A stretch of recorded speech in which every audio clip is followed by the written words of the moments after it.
श्री शिवाय नमस्तुभ्यम। मैं हूँ वामिका और आप सभी का हमारे चैनल आध्यात्मिक सागर में हार्दिक स्वागत है। भगवान भोलेनाथ और माता पार्वती की कृपा आप और आपके पूरे परिवार पर सदा बनी रहे। आज आप सुनिए शिव महापुराण की ये कथा, जिसमें भगवान शिव के द्वारा ब्रह्मा विष्णु को शंखचूड़ का पूर्व वृतांत बताना और देवों को शंखचूड़ वध का आश्वासन देने का वर्णन है। सनत कुमार जी कहते हैं, हे मुनि, तदंतर जो अत्यंत दीनता को प्राप्त हो गए थे, उन ब्रह्मा और विष्णु का वचन सुनकर शिव जी मुस्कुराए और मेघ गर्जना के समान गंभीर वाणी में बोले। शिव जी ने कहा, हे हरे, हे ब्रह्मा, तुम लोग शंखचूड़ द्वारा उत्पन्न हुए भय को सर्वथा त्याग दो। निसंदेह तुम्हारा कल्याण होगा। मैं शंखचूड़ का सारा वृतांत यथार्थ रूप से जानता हूँ। यह पूर्व जन्म में एक गोप था जो ऐश्वर्यशाली भगवान श्री कृष्ण का भक्त था। इसका नाम सुदामा था। वही सुदामा राधा जी के शाप से शंखचूड़ नामक दानव राज होकर उत्पन्न हुआ। यह परम धर्मज्ञ और देवताओं से द्रोह करने वाला है। यह दुर्बुद्धिवश अपने उत्कृष्ट बल के भरोसे संपूर्ण देवगणों को क्लेश दे रहा है। अब तुम लोग प्रेम पूर्वक मेरी बात सुनो और देवों को आनंदित करने के लिए शीघ्र ही कैलाशवासी रुद्र के समीप जाओ। वह रुद्र रूप मेरा ही उत्तम पूर्ण रूप है। मैं ही देव कार्य की सिद्धि के हेतु पृथक स्वरूप धारण करके वहां प्रकट हुआ हूँ। मेरा वह रूप ऐश्वर्यशाली तथा परिपूर्णतम है। हरे, इसलिए मैं भक्तों के वशीभूत होकर कैलाश पर्वत पर सदा निवास करता हूँ। तदंतर कैलाश पहुंचकर देवताओं ने भगवान महेश की स्तुति की और अंत में कहा, महेशान, आप तो कृपा के आकर हैं। दीनों का उद्धार करना तो आपका बाना ही है। प्रभु, दानवराज शंखचूड़ का वध करके इंद्र को उसके भय से मुक्त कीजिए और देवों को इस विपत्ति से उबारिए। तब भक्त वत्सल शंभु देवताओं की इस प्रार्थना को सुनकर हंसे और मेघ गर्जन की सी गंभीर वाणी में बोले। श्री शंकर ने कहा, हे हरे, हे ब्रह्मा, हे देवगण, तुम लोग अपने अपने स्थान को लौट जाओ। मैं निश्चय ही सैनिकों सहित शंखचूड़ का वध कर डालूंगा।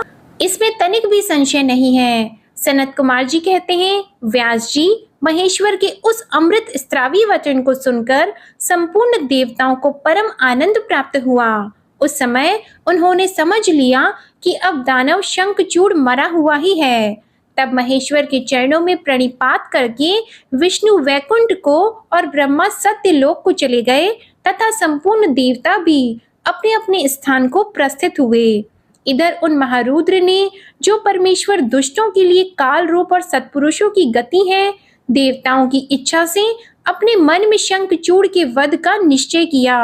तब उन्होंने प्रसन्नता पूर्वक अपने प्रेमी गंधर्वराज चित्ररथ को दूत बनाकर शीघ्र ही शंखचूड़ के पास भेजा। चित्ररथ ने वहां जाकर शंखचूड़ को खूब समझाकर कहा, परंतु उसने बिना युद्ध किए देवताओं को राज्य लौटाना स्वीकार नहीं किया और कहा, मैंने ऐसा दृढ़ निश्चय कर लिया है कि महेश्वर के साथ युद्ध किए बिना न तो मैं राज्य ही वापस दूंगा और न अधिकारों को ही लौटाऊंगा। तो कल्याणकर्ता रुद्र के पास लौट जा और मेरी कही हुई बात यथार्थ रूप से उनसे कह दे। वे जैसा उचित समझेंगे वैसा करेंगे। तो व्यर्थ की बात मत कर। सनत कुमार जी कहते हैं, मुनि श्रेष्ठ, यों कहे जाने पर वह शिवदूत चित्ररथ अपने स्वामी महेश्वर के पास लौट गया और उसने सारी बातें ठीक ठीक कह दी। तब उस दूत के वचन को सुनकर देवताओं के स्वामी भगवान शंकर को क्रोध आ गया।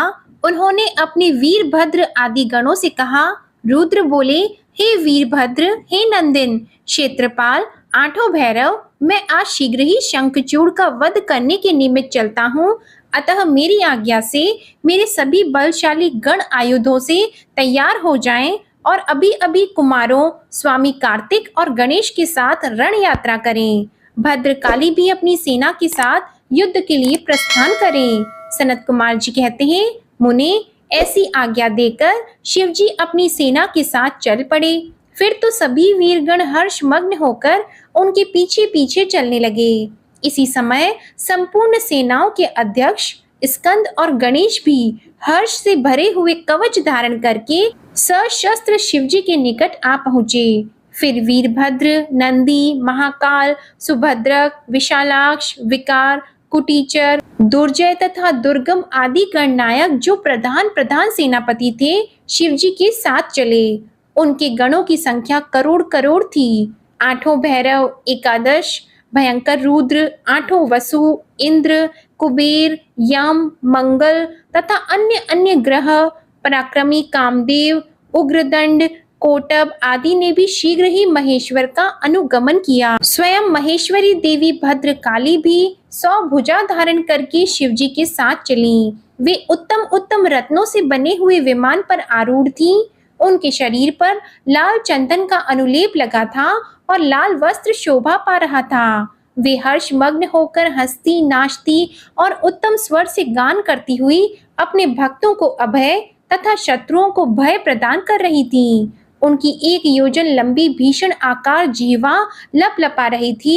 वे अपने हाथों में शंख, चक्र, गदा, पद्मा, ढाल, तलवार, धनुष, बाण, 1 योजन विस्तार वाला गहरा गोलाकार खप्पर, गगनचुंबी त्रिशूल, 1 योजन लंबी शक्ति, मुद्गर, मुसल, वज्र, खड्ग आदि शस्त्र और अन्य अन्य सैकड़ों दिव्यास्त्र धारण किए हुए थी। करोड़ों योगिनियां उनके साथ थीं। फिर भूत, प्रेत, पिशाच, राक्षस, यक्ष और किन्नर आदि से घिरे हुए स्कंद ने पिता के पास आकर उन चंद्रशेखर को प्रणाम किया और उनकी आज्ञा से पार्श्व भाग में स्थित होकर सहायक का स्थान ग्रहण किया। तदंतर रुद्र रूपधारी शंभु अपनी सारी सेना को एकत्रित करके शंखचूड़ के साथ लोहा लेने के लिए निर्भयता पूर्वक आगे बढ़े और देवताओं का उद्धार करने के लिए चंद्रभागा नदी के तट पर मनोहर वट वृक्ष के नीचे खड़े हो गए। व्यास जी उधर जब शिव दूत चला गया, तब प्रतापी शंखचूड़ ने महल के भीतर जाकर तुलसी से वह सारी वार्ता कह सुनाई। शंखचूड़ ने कहा, देवी, शंभु के दूत के मुख से रण निमंत्रण सुनकर मैं युद्ध के लिए उद्यत हुआ हूँ और उनसे जूझने के लिए मैं निश्चय ही जाऊंगा। तुम इसके लिए मुझे आज्ञा दो। यों कहकर उस ज्ञानी ने अपनी प्रिया को नाना प्रकार से समझाया। फिर ब्रह्म मुहूर्त में उठकर प्रातः कृत्य समाप्त किया और पहले नित्य कर्म पूरा करके बहुत सा दान दिया। उसके बाद अपने पुत्र को संपूर्ण दानवों के राज्य पर अभिषिक्त करके उसे अपनी भार्या, राज्य और सारी संपत्ति समर्पित कर दी। पुनः जब उसकी प्रिया तुलसी रोती हुई उसकी रण यात्रा का निषेध करने लगी, तब राजा शंखचूड़ ने नाना प्रकार की कथाएं कहकर उसे ढांढस बंधाया। फिर उस समादृत दानवराज ने कवच धारण करके युद्ध करने के लिए उद्यत होकर अपने वीर सेनापति को बुलाकर उसे आदेश देते हुए कहा। शंखचूड़ बोला, सेनापति, मेरे सभी वीर जो संपूर्ण कार्यों में कुशल और समर में शोभा पाने वाले हैं, आज कवच धारण करके युद्ध के लिए प्रस्थान करें। शूरवीर दानवों और दैत्यों की 86 टुकड़ियां और बलशाली कंकों की निर्भीक सेनाएं अस्त्र शस्त्र से सुसज्जित होकर नगर से बाहर निकले। करोड़ों प्रकार से पराक्रम प्रकट करने वाले जो असुरों के 50 कुल हैं, वे भी देवों के पक्षपाती शंभु से युद्ध करने के लिए प्रस्थित हों। मेरी आज्ञा से धौमरों के 100 कुल भी कवच से विभूषित होकर शंभु के साथ लोहा लेने के लिए शीघ्र ही निकले। सनत कुमार जी कहते हैं, मुनि, सेनापति को यों आदेश देकर असुरों का राजा महाबली दानवेंद्र शंखचूड़ सहस्त्रों प्रकार की बहुत बड़ी सेनाओं से घिरा हुआ नगर से बाहर निकला। उसका सेनापति भी युद्ध शास्त्र में निपुण, महारथी, महान शूरवीर और रणभूमि में रथियों में अग्रगण्य था।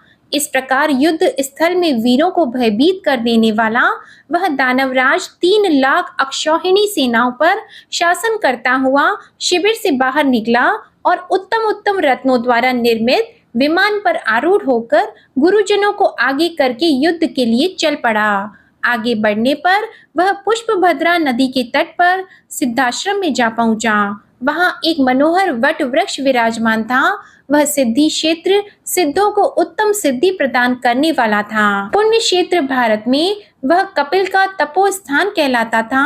वह भूभाग पश्चिम समुद्र से पूर्व, मलय पर्वत से पश्चिम, श्रीशैल से उत्तर और गंधमार्दन से दक्षिण था। उसकी चौड़ाई 5 योजन और लंबाई 5 योजन थी। भारत के उस भाग में उत्तम पुण्य प्रदान करने वाली तथा शुद्ध स्फटिक के समान स्वच्छ जल से परिपूर्ण पुष्पभद्रा और सरस्वती नाम की 2 रमणीय नदियां बहती हैं। सदा सौभाग्य से संयुक्त रहने वाली लवण सागर की प्रिया भार्या पुष्पभद्रा सरस्वती के साथ हिमालय से निकली है और गोमंत पर्वत को बाएं करके पश्चिम समुद्र में जा मिली है। वहां पहुंचकर शंखचूड़ ने शिवजी की सेना को देखा। मुने, उसने पहले शिवजी के पास एक दानवेश्वर को दूत के रूप में भेजा। उसने शिवजी से युद्ध न करने के लिए कहा और शिवजी ने उसे देवताओं का राज्य लौटा देने की बात कही।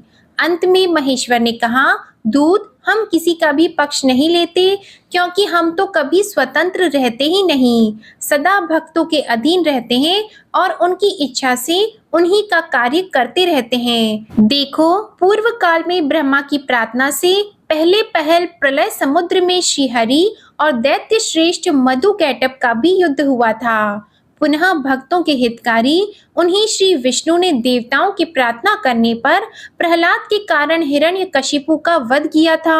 तुमने यह भी सुना होगा कि पहले जो मैंने त्रिपुरों के साथ युद्ध करके उन्हें भस्म कर डाला था, वह भी देवों की प्रार्थना पर ही हुआ था।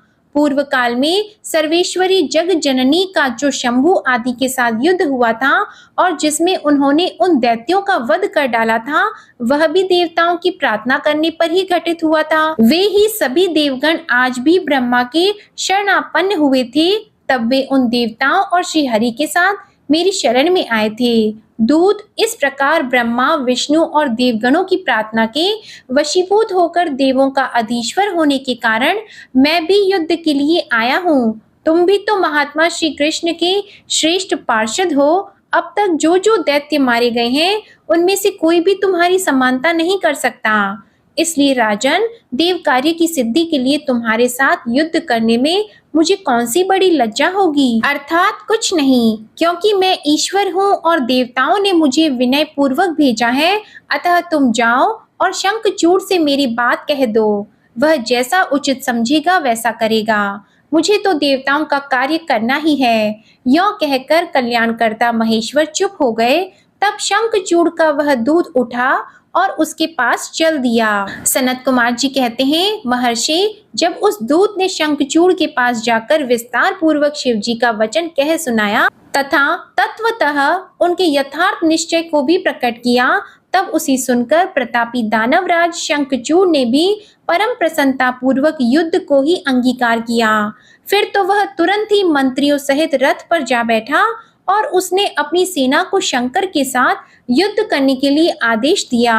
इधर अखिलेश्वर शिवजी ने भी तत्काल ही अपनी सेना को तथा देवों को आगे बढ़ने की आज्ञा दी और स्वयं भी लीलावश युद्ध के लिए सन्नद्ध हो गए। फिर तो शीघ्र ही युद्ध आरंभ हो गया। उस समय नाना प्रकार के रणवाद्य बजने लगे। वीरों के शब्द और कोलाहल चारों ओर गूंज उठे। मुने, इस प्रकार देवताओं और दानवों का परस्पर युद्ध होने लगा। उस समय वे दोनों सेनाएं धर्म पूर्वक जूझने लगी। स्वयं महेंद्र वृषपर्वा के साथ लड़ने लगे और विप्रचिति के साथ सूर्य का धर्म युद्ध होने लगा। विष्णु दंभ के साथ भीषण संग्राम करने लगे। कालासुर से काल, गोकर्ण से अग्नि, कालकेय से कुबेर, मय से विश्वकर्मा, भयंकर से मृत्यु, रत्नसार से जयंत, शोभाकर से वैश्ववानर, प्रतापी विश्व और पलाश नामक असुरों से 12 आदित्य धर्म पूर्वक लोहा लेने लगे। इस प्रकार शिव की सहायता के लिए आए हुए अमरों का असुरों के साथ युद्ध होने लगा। 11 महारुद्र महान बल पराक्रम से संपन्न 11 भयंकर असुर वीरों से भिड़ गए। उग्र और चंड आदि के साथ महामणि, राहु के साथ चंद्रमा और शुक्राचार्य के साथ बृहस्पति धर्म युद्ध करने लगे। इस प्रकार उस महायुद्ध में नंदीश्वर आदि सभी शिवगण श्रेष्ठ दानवों के साथ संग्राम करने लगे। मुने, उस समय सारी सेनाएं निरंतर युद्ध में व्यस्त थीं और शंभु काल्यसुत के साथ वट वृक्ष के नीचे विराजमान थे। उधर शंखचूड़ भी रत्नाभरणों से विभूषित होकर करोड़ों दानवों के साथ रमणीय रत्न सिंहासन पर बैठा हुआ था। फिर देवताओं तथा असुरों में चिरकाल तक अत्यंत भयानक युद्ध होता रहा। तदंतर शंखचूड़ भी आकर उस भीषण संग्राम में जुट गया। इसी बीच महाबली वीर वीरभद्र समर भूमि में बलशाली शंखचूड़ से जा भिड़े। उस युद्ध में दानवराज जिन जिन अस्त्रों की वर्षा करता था उनको वीरभद्र खेल ही खेल में अपने बाणों से काट डालते थे। व्यास जी इसी समय देवी भद्रकाली ने समर भूमि में जाकर बड़ा भयंकर सिंहनाद किया। उनके उस शब्द को सुनकर सभी दानव मूर्छित हो गए। उस समय देवी ने बारंबार अट्टहास किया और मधुपान करके वे रण की मुहाने पर नृत्य करने लगी। उनके साथ ही उग्र दृष्टा, उग्र दंडा और कोटवी ने भी मधुपान किया और अन्य अन्य देवियों ने भी खूब मधु पीकर युद्ध स्थल में नाचना आरंभ किया। उस समय शिवगणों तथा देवों के दलों में महान कोलाहल मच गया। सारा सुर समुदाय बहुत प्रकार से गर्जना करता हुआ हर्षमग्न हो गया। तदंतर काली ने शंखचूड़ के ऊपर प्रलयकालीन अग्नि की शिखा के समान उद्दीप्त आग्नेयास्त्र चलाया, परंतु दानवराज ने वैष्णवास्त्र से उसे शीघ्र ही शांत कर दिया।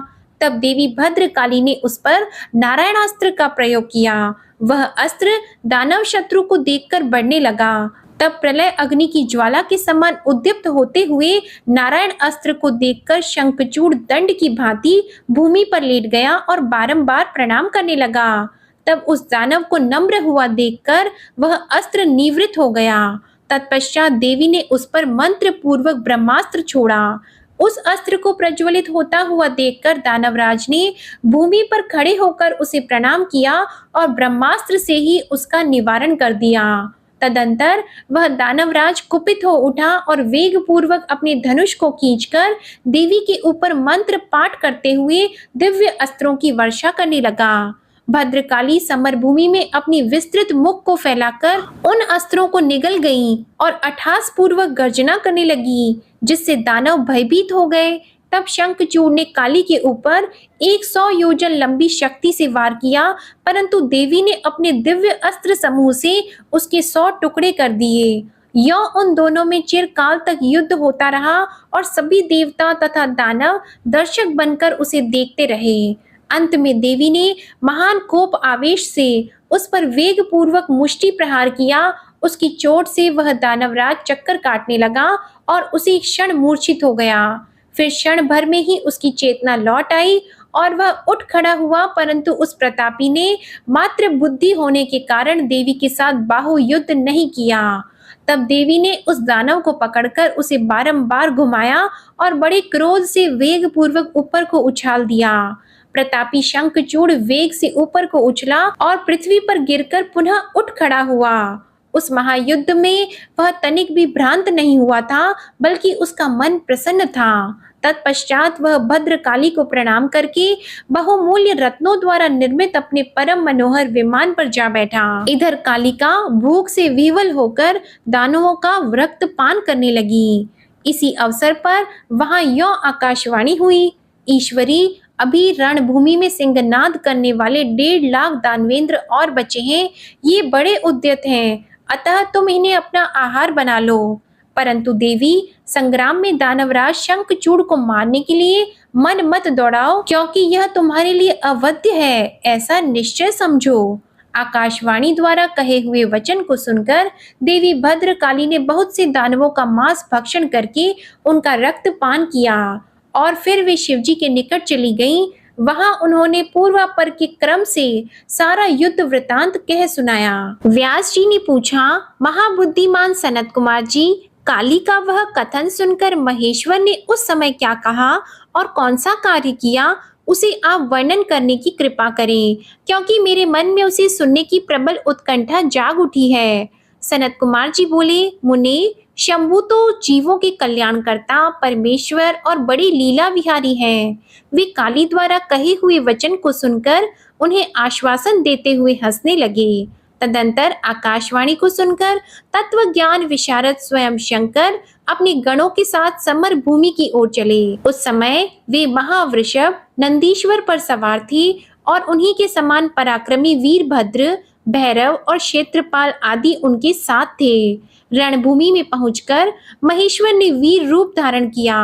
उस समय उन रुद्र की बड़ी शोभा हो रही थी और वे मूर्तिमान काल से दिख रहे थे। जब शंखचूड़ की दृष्टि शिवजी पर पड़ी, तब वह विमान से उतर पड़ा और परम भक्ति के साथ दंड की भांति पृथ्वी पर लौटकर उसने सिर के बल उन्हें प्रणाम किया। इस प्रकार नमस्कार करने के पश्चात वह तुरंत ही अपने विमान पर जा बैठा और कवच धारण करके उसने धनुष बाण उठाया। फिर तो दोनों ओर से बाणों की झड़ी लग गई।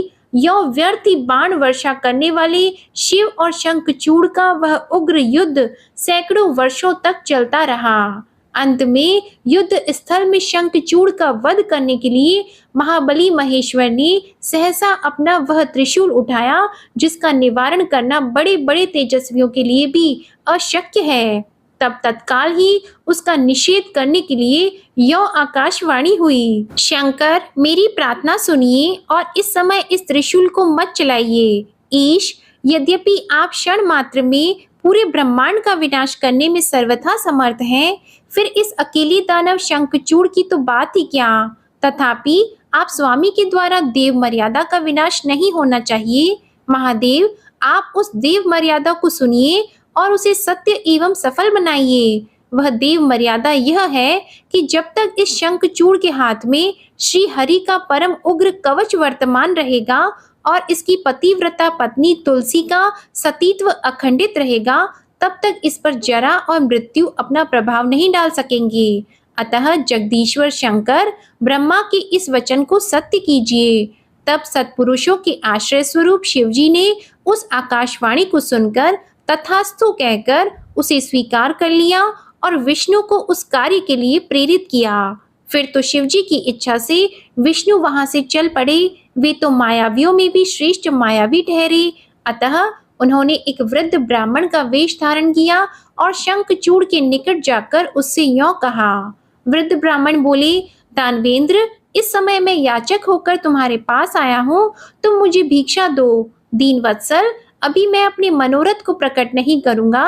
जब तुम देना स्वीकार कर लोगे तब पीछे मैं उसे बताऊंगा और तब तुम उसे पूर्ण करना। ब्राह्मण की बात सुनकर राजेंद्र शंखचूड़ का मुख और नेत्र प्रसन्नता से खिल उठे। जब उसने ओम कहकर उसे स्वीकार कर लिया, तब ब्राह्मण ने छल पूर्वक कहा, मैं तुम्हारा कवच चाहता हूँ। यह सुनकर ऐश्वर्यशाली दानवराज शंखचूड़ ने, जो ब्राह्मण भक्त और सत्यवादी था, वह दिव्य कवच जो उसे प्राण के समान था, ब्राह्मण को दे दिया। इस प्रकार श्री हरि ने माया द्वारा उससे वह कवच ले लिया और फिर शंखचूड़ का रूप धारण करके वे तुलसी के पास पहुँचे। वहां जाकर सबके आत्मा एवं तुलसी के नित्य स्वामी श्री हरि ने शंखचूड़ रूप से उसकी शील का हरण कर लिया। इसी समय विष्णु भगवान ने शंभु से अपनी सारी बात कह सुनाई। तब शिवजी ने शंखचूड़ के वध के निमित्त अपना उद्दीप्त त्रिशूल हाथ में लिया। परमात्मा शंकर का वह विजय नामक त्रिशूल अपना उत्कृष्ट प्रभा बिखेर रहा था। उससे सारी दिशाएं, पृथ्वी और आकाश प्रकाशित हो उठे। वह मध्यकालीन करोड़ों सूर्यों तथा प्रलय अग्नि की शिखा के समान चमकीला था। उसका निवारण करना असंभव था। वह दुर्धर्ष, कभी व्यर्थ न होने वाला और शत्रुओं का संहारक था। वह तेजों का अत्यंत उग्र समूह, संपूर्ण शास्त्र अस्त्रों का सहायक, भयंकर और सारे देवताओं तथा असुरों के लिए दुस्सह था। वह एक ही स्थान पर ऐसा दमक रहा था मानो लीला का आश्रय लेकर संपूर्ण ब्रह्मांड का संहार करने के लिए उद्यत हो। उसकी लंबाई 1000 धनुष और चौड़ाई 100 हाथ थी। उस जीव ब्रह्म स्वरूप शूल का किसी के द्वारा निर्माण नहीं हुआ था। उसका रूप नित्य था। आकाश में चक्कर काटता हुआ वह त्रिशूल शिवजी की आज्ञा से शंखचूड़ के ऊपर गिरा और उसने उसी क्षण उसे राख की ढेरी बना दिया। विप्र, महेश्वर का वह शूल मन के समान वेगशाली था।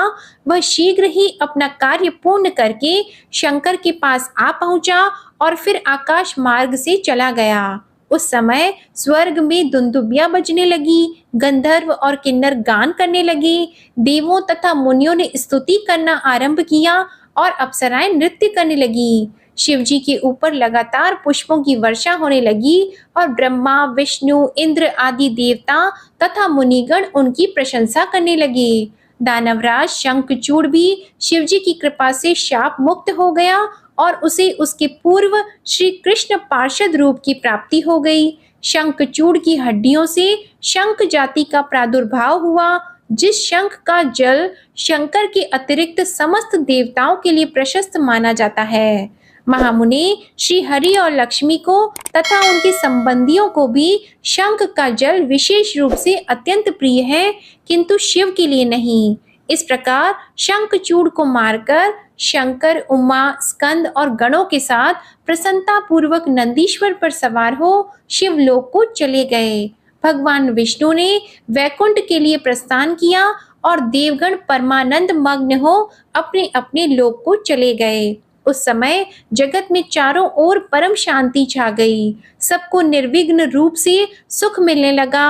आकाश निर्मल हो गया और सारी पृथ्वी पर उत्तम उत्तम मंगल कार्य होने लगे। मुने, इस प्रकार मैंने तुमसे महेश के जिस चरित्र का वर्णन किया है वह आनंददायक, सर्व दुखहारी, लक्ष्मीप्रद और संपूर्ण कामनाओं को पूर्ण करने वाला है। ओम नमः शिवाय। आज की कथा समाप्त होती है। आशा करती हूँ आपको आज की कथा पसंद आई होगी और अगर आपको ये वीडियो पसंद आई हो तो प्लीज़ हमारे वीडियो को लाइक करें और चैनल को भी सब्सक्राइब करें। इसी के साथ कमेंट में भगवान भोलेनाथ की जय लिखना मत भूलिएगा। धन्यवाद।